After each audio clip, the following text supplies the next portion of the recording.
First ban from KT is going to be that Varus. Maha, probably his favorite champion being the Varus, so understandably so. And they will respond with the Zac. So standard bans all around. I think that we can expect to see more Varus bans than not. And finally, we're going to see the Sejuani being taken away from ADD. The guy used to love playing the Scion, and in a way that he doesn't have an issue with playing one champion for the entire split. And it seems like from the very get-go in their opening match against Jin Air, the 3 Sejuani games in a row, he's designated Sejuani to be his new Scion, even though Scion did receive some minor buffs. So the pick, even though it hasn't seen that much success, it's enough for KT to say, we don't want you to have your comfort pick, let's get you out of that zone and force you into something a little bit less common for you. Yeah, definitely do like the ban. Oliana. I don't get the joke, but oh, it's a play on Ian's name and Oriana's name, because it's, if you do it correctly, you can make it so that Ian and Oriana sound somewhat similar, and or is like the sound that they make when something really crazy happens. So oh, Ian, like wow, like Ian. Oriana. Well, Ian. Unfortunately, Iana is not going to have really trying to force that one. He's up against Galio, most likely. Pick against, just give it to Pawn. And we're going to get one of those matchups again where you don't have any kill pressure into the mid lane, but that doesn't look anything like Score. At least. Hey, art, you know, it's art, in the eye of the beholder. That's true. It's in the eye of the beholder. That's like the anime version of Score. Who doesn't want to have their own little anime version? Somebody's got an anime version of Score in their house, no doubt. But we'll see what he wants to play here, as we do see the Jarvan is picked up, as well as the Karma on the side of MVP. Double flex picks for MVP so far, so KT's going to be having to draft conservative, and they do so by locking away the Caitlyn, and it was an expected pick, as the Caitlyn makes a lot of sense with the protect, the AD carry composition, and they're going with a very standard flavor this time around, something that we hadn't seen too much before. And we saw perhaps a hover that could have been the Oriana towards Pawn, but they're starting things off safe and sound with Galio in the mid lane and Rumble in the top lane, 2 pushing lanes, and Lee Sin still available. So early game power can definitely be drafted by KT, and they will be waiting on that second rotation before they decide what they want to complete their draft with. Tristana, nah. We got Xayah left open, and that will be picked up here. So Maha will be playing on that Xayah. And of course, the Rumble for Smeb. He's been having not Smeb-like games recently in summer, and putting him on a nice comfort pick like Rumble is going to be quite nice. Any top-level top laner can play a pretty good Rumble at this point, so definitely like the choice. It's also a deny pick. The Cataclysm Oven, where you have the Equalizer inside the Cataclysm, is a combo that MVP tried against Samsung. It failed in their loss. However, it's a tried and tested combination. It's been working for years, and they want to make sure that they don't have it, because when you're dealing with protecting a carry like Caitlyn, that long-range CC and engage can really destroy your AD carry out of seemingly nowhere. So an understandable takeaway from KT, and it's a comfort pick for Smeb as well. Taking a look at some bans here now. More protection for Caitlyn taken away in the Lulu ban. We do see Talia bound out. Don't want to see Ian on that one, and taking away in the bot lane.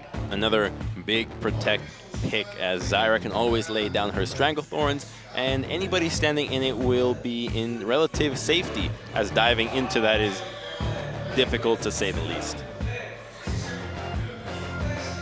Oriana being the final ban, so it can be a Galio support. We have seen that before. Comeback and a couple of other supports have tried their hand at it with mixed success, but it makes us think that it's going to be that Galio in the mid lane, because these are 2 matchups that Galio can not really pressure too well. You do have the wave clear from these 2 picks being easy to match the Galio pushing power, nullifying the pressure into the mid lane, and that is going to be the Graves into the jungle. So at least we don't get to see the Jarvan, we get to see the Jarvan, or we don't get to see the Jarvan jungle, it's Jarvan into the top side. And Cataclysm with Graves is still a strong combination. You can get inside there, proc that end of the line, and deal huge amounts of DPS to anybody caught in that win. Yeah, and not even just Graves, but even the Featherstorm from the Xayah, some AoE damage out of Karma. Definitely you can see some semblance of a decent composition come together for MVP here. Will they go with a flex pick? Yes, it will be. It's going to be that Karma in the mid lane, and I like this draft quite a bit. It synergizes well with the double marksman as it lets you get them into safety as well as engaging forward, and the Braum pick offers a lot of safety when you're dealing with the Rumble Equalizer, the Galio that will be trying to enter with his heroic entrance. As long as you have your magical journey up and ready, you can escape any danger that KT throws your way. So a smart draft from MVP, and KT will have to be playing their A game if they want to close this one out. Yeah. Also like the Tempered Fate, you know, if you want to set up some big combos, definitely does allow you to catch out some members, especially some of the squishy members of KT, such as Caitlyn. If you can get Caitlyn, that would be awesome. But not even only just Caitlyn, but Kha'Zix and even Rumble up on top would be nice catches there. There's a ton of damage on the side of MVP, and the cool interaction is that you can always just stun with the Cataclysm on Bard, and that always makes for some fun, fun CCs that KT might not be expecting. Fun, fun, fun. What other way is there to live? So, nice compositions in here. I think this will definitely be a very competitive game. I wouldn't expect either team to just roll over and die, but definitely have to jump into the game first to figure it out. We're going to have to expect Score to be playing to the top side. Two pushing lanes, both Rumble and Galio have a big advantage. However, Ian in the mid lane can answer back. Karma's pushing power is rivaling the of Galio, and taking that teleport, so she can match that global presence that Galio brings to the table. And I'm curious to see how he plays this out, and especially the build. We can probably see a Fiend's Holy Grail early on, but as for the rest, who knows?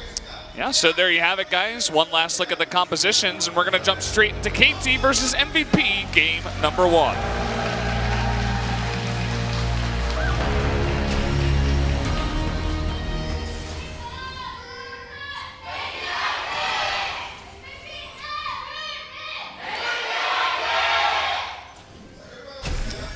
Louder cheers coming from the MVP side. Something you don't see too often. KT definitely has a very large fan base in Korea. They have telephones, they have internet. What don't they have? Planes too that we just don't know about. Secret KT planes. Trying to rival Jin Air. Jin Air is actually ahead of not just KT, but also SKT, another telecom company. So we've got it all. We've got chicken. We've got planes. What's next? We had washing machines actually way back when LGIM. So LG was sponsoring a team before. Done a lot of different stuff. We have Tigers. Tigers don't sponsor a team. Oh yeah, that's true. That's just the team name. The animal. The animal collectively sponsors a League of Legends team. The Tiger Tribe here in Korea, they decided, hey, let's sponsor a league team. So a big defense over these Raptors that Graves can fight and take away so easily with his end of the line. Smeb got one. That will slow down the level 2 from beyond. Yeah, he fried the game right there. Good job. Taking out that chicken. Wow, not even hitting level on that one too. Did somebody else take another one? That should have been enough for level 2. Looks like Karma got one because he set 7 CS after the first wave. So yeah, that's Oh well. Ian. It is going to be Graves, so he can just farm back, and there are no plans of ganking early on with this Graves. The Braum lane is difficult to gank. Unbreakable makes it so that the Braum Q is harder to connect, and without that, Xayah CC is a bit unreliable at times, as you can just sidestep out of your feathers and not get rooted. You can see he's not too effective. Comes over here with level 3, has some nice jungle clearing as he is on the Graves. And we'll take that blue.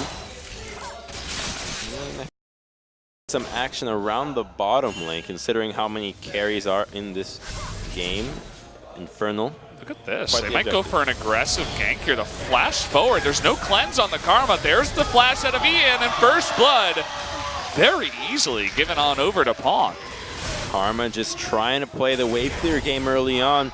Gets caught by surprise by the CC that Galio can bring in. This is why you see a lot of times people want to bring cleanse against this matchup. Unfortunately, there's nobody else to warrant taking cleanse, so the teleport is smart for them to bring in. We'll take another look at the replay here. This is very well played. Starts with the taunt, waits for the duration as you see that little bar up top, and Score saves all his moves save for the jump to finish off Karma and takes away first blood towards Pawn, who goes with a build that we haven't seen before from Galio, the triple Thorns ring. Well, I think we did see it today earlier, just one time, but... Didn't make you play it? I thought it was the shield.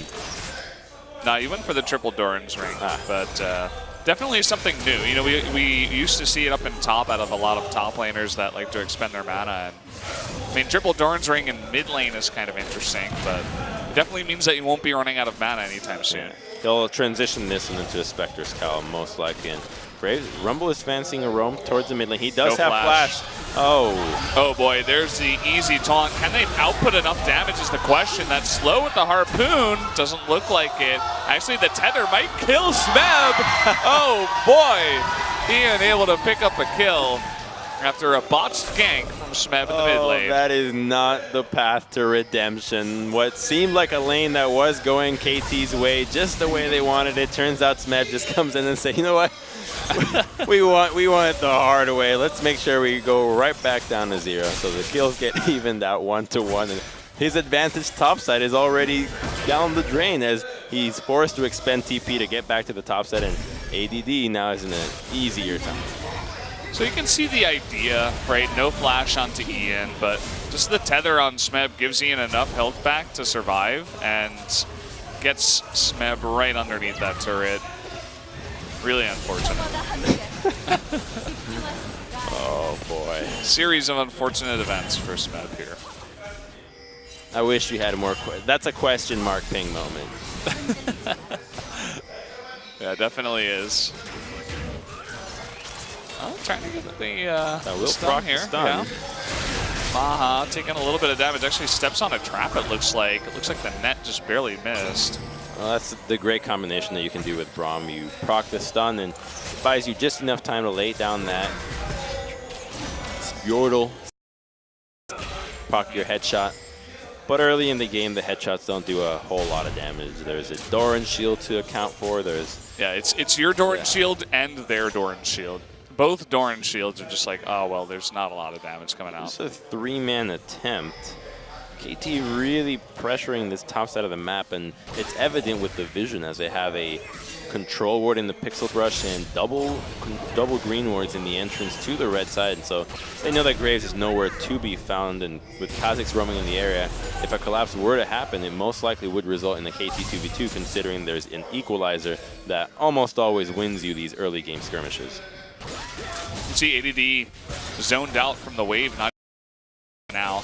And I feel like every time we take a look at bot lane, it's just Depth and Mata show down here. It's the Caitlyn show. Yeah, that's what it is. Caitlyn is just such a big lane bully, and when you have the Braum that's such a counter-engaged champion to make sure that you can keep your carry safe, it means that she can play much more forward, abuse her range, and without any chance of getting ganked when you have a Jarvan stuck on the turret and a Graves who's not only not level 6, but doesn't offer as much help towards a gank. And now that Galio is level 6, the chances of helping this bottom lane are even worse. Yeah, would it almost essentially be baiting your team into it? Maybe you can go for something as Galio is top, and he is spotted now, but... Really want to take this red buff. Here is a collapse, but with isolated claws, equalizer, and Galio to tank everything, it seems ill-advised for Beyond to draw his team in here. Well, they're thinking about it, definitely, trying to make a 3v2, but of course Galio is always there. A bit of burst damage onto Score from the Karma. ADD, though, forced to get away, and look at Beyond's health just vanish in an instant. That will be the red buff going over to KT. They have successfully taken control. That was a 2v3. it was the threat of Galio engaging with his ultimate that made them hesitant in engaging and committing both the combo or Cataclysm from Jarvan. So good move from KT to take advantage of the pressuring lanes, the Galio that was able to get that first blood, and Rumble's shoving power, even though he did die to that silly gank in the mid lane, does still have pushing power onto the Rumble, onto the Jarvan, and as such they converted to a good objective, and overall good advantage for them that could net them a Herald when it spawns in the next couple of minutes. Look at this, KT taking a page out of Rox's book, saying, okay, let's go for our own little rotation. Lane swap. Galio's coming here as well. Everybody's getting in on this business. ADD trying to make a trade on Tamana. It doesn't look like it'll work out. Galio comes in, and oh boy, the TP from Ian is going to be very ill-advised, but the Tempered Fate from Max, he's trying so desperately to carry his team. Doesn't look like he'll be able to do that tonight, though. And instead of recognizing that the objective was lost, that they got out-rotated, they commit to trying to save this objective. Two people trying to defend this one, and they both end up giving their lives away for it. Forgetting that Galio can always assist you in the dive, and that's why this pick is just so heavily contested between every team across the globe at this point, and they make it seem so easy when they pull it off like this. Yeah, definitely some nice moves here from KT. As you said, they kind of identified what their objective is with their team composition, and they're executing it very well, whereas MVP, this might be one of the lower ends of the volatile scale of their play so far in summer. And Jarvan trying to clear the way, but overstepping his boundaries, gets a little fancy there, and with the Galio right into the trap from Caitlyn, so a great position from Def, immediately gets in, and maybe you should have canceled that teleport. That's not a maybe. He definitely should have. Yeah. That's how you say it sarcastically. You said, maybe you should have canceled that teleport. I'm not on the team anymore. I don't have to be passive aggressive. You can question mark ping from the booth. It's okay. Or from the desk, rather. Byung gets away from the equalizer, forced to burn his flash. And you can see that MVP, they're not giving up on this Drake just yet. Smeb is really trying hard to zone him out. They're nowhere near strong enough to take this fight. Jarvan is collapsing. They can't get over the wall, 3 of their members. But they will just disengage. Karma has that Athene's Holy Grail, which is that semi-offensive, semi-defensive item that does heal your allies, and without your actual carries dealing enough damage, when you have a Xayah sitting at only a BS sword and Graves without even boots available, there's no chance of them winning a fight. The base values from every member on the solo, on the top side of KT, is too strong to contest any of these objectives, so it's in their benefit that it was that Infernal Drake. Yeah, the Infernal is so good for their team too. The Caitlyn, the Kha'Zix, and the Rumble. It's going to benefit so much. Even the Galio, I mean, he's going to be super tanky, but he adds a little extra kick to his already high base damage. Now they're positioning towards that Herald, and they will start it right away. There is a ward in the back of the pit, so they are aware of it. And oh, I think that scanner is just barely not close enough. So. Just on the edge. So beyond, MVP has the opportunity to surprise this, maybe with a steal, but the moves get scouted out by that green ward, and they will disengage from Herald. How far will it chase tonight? Come back. I don't want to live in this world anymore. She just hangs out alone in the pit. It's kind of depressing. Well, what about Baron? He does the same thing. And he can't really move. He's quite violent, though. He's actually really violent. Yeah. Actually, no, he comes out from the ground. I think Baron has some underworld. He has, yeah, he has his roots throughout the rift entirely. It's another attempt into the top set, and Galio, every time Kha'Zix invades, Pawn is ready to respond, and it makes the life of this Grave such a nightmare when you can't even 1v1 the Kha'Zix, when the Jarvan follow-up is always going to be slower than the range of the Equalizer, and then you have to consider the heroic charge, the heroic entrance, which, ooh, a flash maybe? Oh, he missed the stun. Equalizer will miss too. Flash forward from Smeb. And a jump forward here from Pawn. Score taking a ton of damage. Pawn with the heroic entrance will discards him from engaging, but with Ian here, they're thinking about re-engaging. A very low pawn and score. That's a nice bit of damage onto pawn. But unfortunately, can dash away to safety, and MVP cannot follow up. And the more attention that KT bring to the top side, the less likely that this bottom lane is going to receive any help. And this opens up Deft and Mata to go for that first brick, seemingly by themselves. The turret is almost at one more wave that if they can just get some alone time there without any defense, that first brick going to a Caitlyn that revolves around the later stages of the game will be a huge boon to their composition. ADD, it doesn't look like he has flag and drag. Okay, he's waiting for the engage, and he even burns his flash.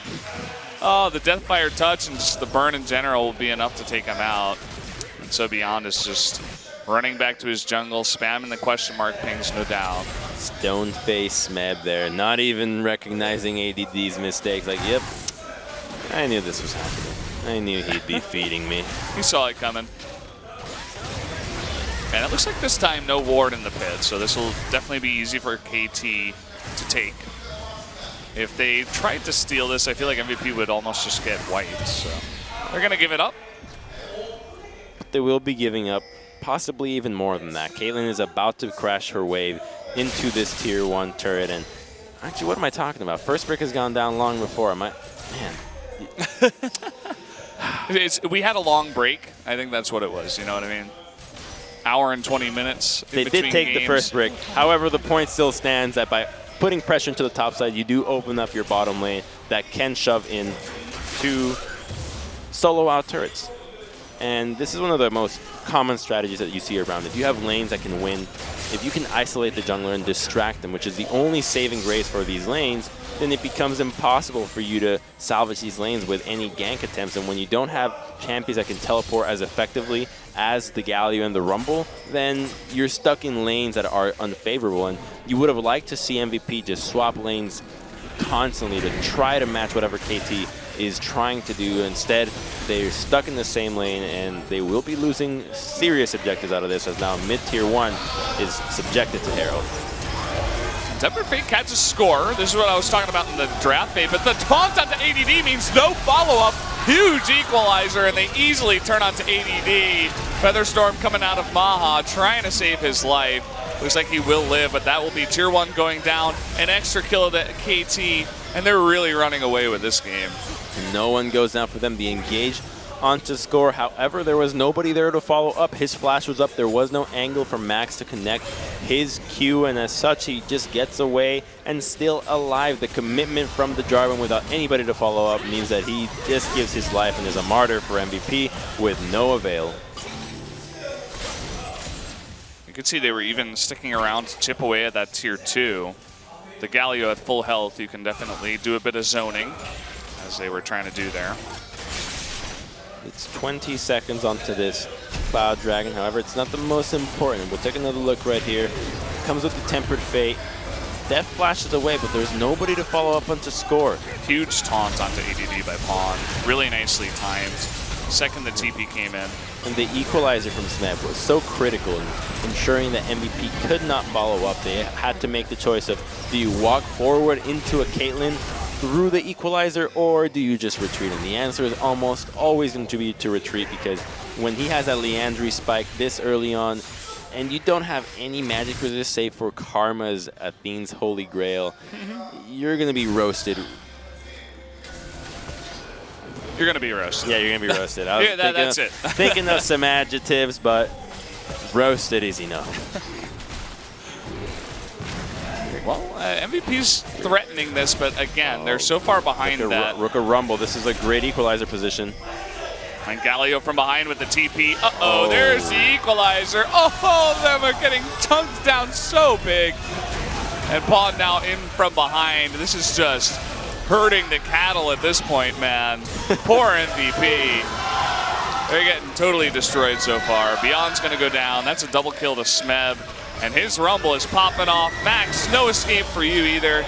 Score going to pick up that kill. Oh, yeah. This one's run away. If there was a Baron up, KT could be taking it right now, but it's too early. He doesn't need to do anything else. The fight has already been won, and MVP committing to Cloud Dragon at 18 minutes in, when they're down about 4K gold before this fight happened, and you still wonder what the priority has to be behind these objectives that have no gold value. And here they are, they had started it, they're retreating after they see the teleport, but the equalizer is just perfect there. You just can't, you can't get better than that on the equalizer. Redemption for his feeding gank onto the mid lane. Yeah. And it definitely looks pretty solid on the Rumble tonight. That's for sure. I almost feel like MVP's hurting themselves into a position that makes it kind of easy, but... This is why the pushing lane point has been hit a million times over. It's the nail that just never stays down. You have to always talk about it, because when you draft this way, it always benefits you. And KT taking full advantage of it. Now they're taking over the red side jungle. They're preparing for that dragon, that Baron that will come up in 1 minute. They're strong enough to take it at this point. They have members that can tank it. They have the isolation from the Kazakhs and the Leandri. So it's no secret that if they push this advantage and they get 1 or 2 picks, they'll go straight for that Baron and try to close this out game, you know, incredibly rapid fashion. Yeah, I think even without getting picks, they could probably just turn onto it, but not sure if they want to take the risk. KT has shown that they're willing to at times. Now, just trying to take out another turret, it seems. But look at the damage onto Ian. That's unbelievable. Smeb, though, did he get a little bit too feisty? It looks like the answer is no, as he does get away. Nice flash there from Mata to defend with the Unbreakable. Cool play. Yeah, great block on that ultimate. I don't think it would have killed Smeb, however. Remember that it is a Graves that has fallen behind, so to kill a tanky Rumble that has a Ninja Tabi's under his belt is unlikely, considering he was at maybe 30% HP. Well, we got Baron spawning now. All of KT's in the bot lane. Looks like they are just going to use that Caitlyn and the advantage they already have. The static Shiv on the Caitlyn to just push in lanes. Thought maybe they would commit to bot, but seems like all the members definitely have a lot of gold banked up, especially after taking tier 2 mid. So they're just going to go back, all buy, and then head towards that Baron side. We'll take another look here. It's going to be Smeb harassing Ian from the side, and a great equalizer, denying him from entering the base, forcing out the flash. And the equalizer also cuts off any attempt to follow up on the Cataclysm. Cool. That wouldn't have killed him, especially with the shield, but you can see Mata, he's on point tonight. Got to give that to him. He just wants to he wants to get style points. You just don't see those in your post-match thread. In your end game score, you don't get style. It's unfortunately watered down to just letter. It's just letter minus or S. Yeah. It all depends on how many awards you play. He needs style points, man. It's got to be the new stat coming 2018. Style. Every game has a judge that watches and just judges style points to each player in the game. Boy, that's the future I want to see in esports. Oh, yeah. What would you give Mata for this game so far? Actually, for that play. That move was entirely style, right? As we said, like he wouldn't have died. He wasn't really saving anything. But yeah, that's like that was pretty. That was pretty sick. I'd give that like an 8. 8 for style. Yeah. Here's that Baron rush. No vision means that Beyond can't even try to steal. Mata's sitting there with Unbreakable. Blocks it anyway. And Beyond, oh boy, ace to the hold the flash forward from score. And Pawn looks to want to follow up. He wants to add some more kills under his belt. He's been only getting assists this game. We got another scrim in our hand. That's really what this is. Oh boy. This is one of those games where you scrim the main team and then they're like, yeah, you know what? You want to scrim the sister team? So actually, the first time I came to Korea, it was like 2012. We were playing in OGN, and we were playing against Zenix Storm, and they crushed us so hard that they said, you can't scrim us anymore. You have to beat our B team before you play us again. So they relegated us to play against Zenix Tempest, and they were more around our level. I think it took us the entire month to take them down, but by that point, we had actually already Take them down once? No, to like keep up with it, to like consistently beat them. But by that point, we already lost in OGN, so it didn't really matter. Sad times. The good Hey, I mean, old you days. came out to Korea, and that was a pretty good experience, no doubt. Yeah, it was a good experience. I mean, I've been Look here. over at you, you're just sitting in silence with your head in your hands. I'm like, oh. Was it a good experience? I'm not sure. Well, this is certainly a not-so-good experience for MVP. They're down 10,000 gold with a Baron push against one of the most obnoxious champions to play against when you're behind, which is Caitlyn, I feel. I actually But banned also- Caitlyn in solo queue now. Do you really? Yeah. I thought Blitzcrank was your big solo queue ban for a Not while. anymore. At least I can practice dodging his hooks. I'm a perma Zac banner. I played against it one game and I was just like, no, this isn't happening in any of my games anymore. I'd imagine MVP would feel the same way about Galio this time around. As Hey, we had the sign earlier. It said ban Galio. how many times must it be repeated that Galio is super broken? Oh, look at the style dodge there from Deft. And Smeb trying to add some style points. Will he get that kill? Leandri's Deathfire touch, barely not enough with the heal.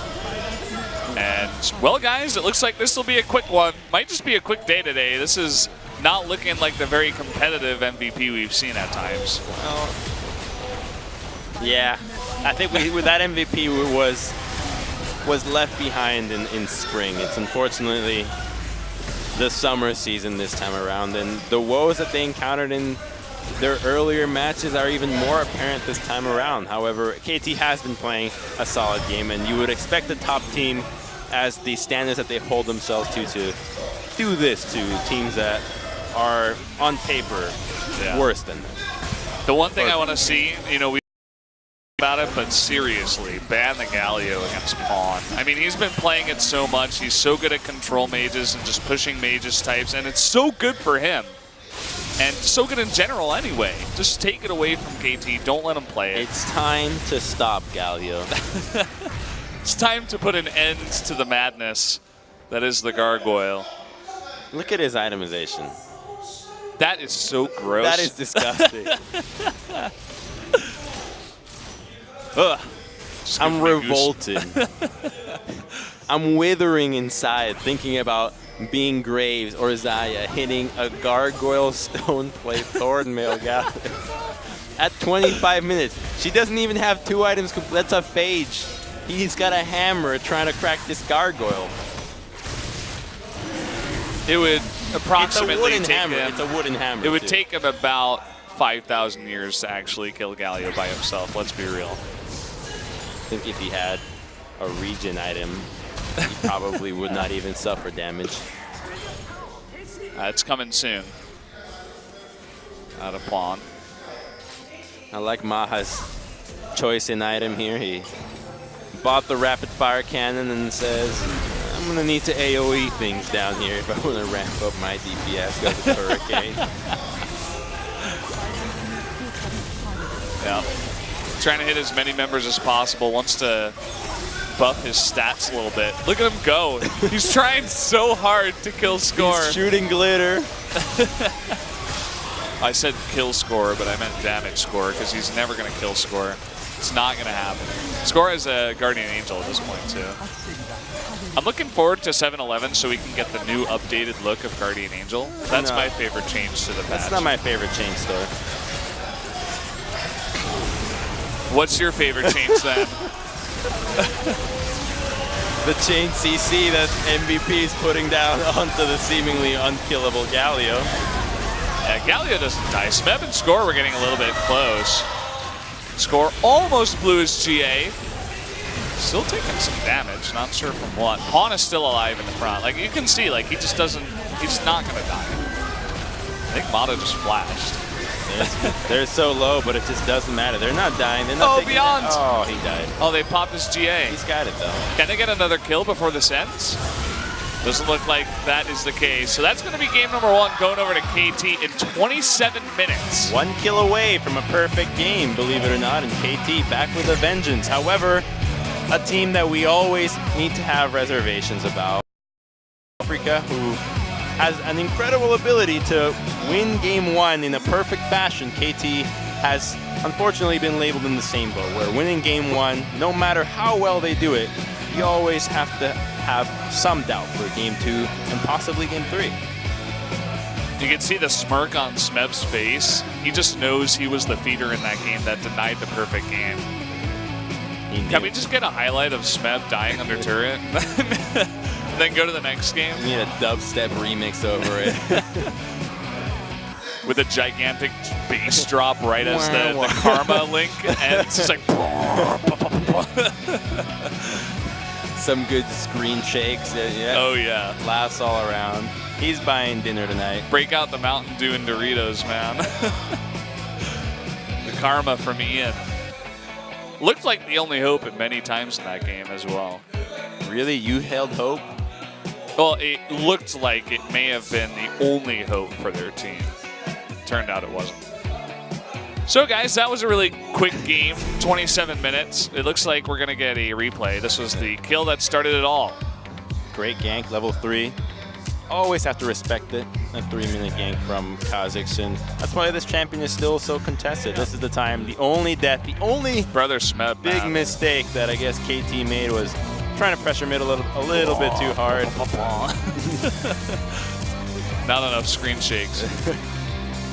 And this great rotation, just using their composition to a great advantage. We're going to get a freeze frame of this. Look at this. We look at the must positioning. So good. You guys don't get to see the rest. Not on this broadcast. Print that one out yet. Not suitable. Refresh your browser. It's mature audiences only. Yeah. You got to put up the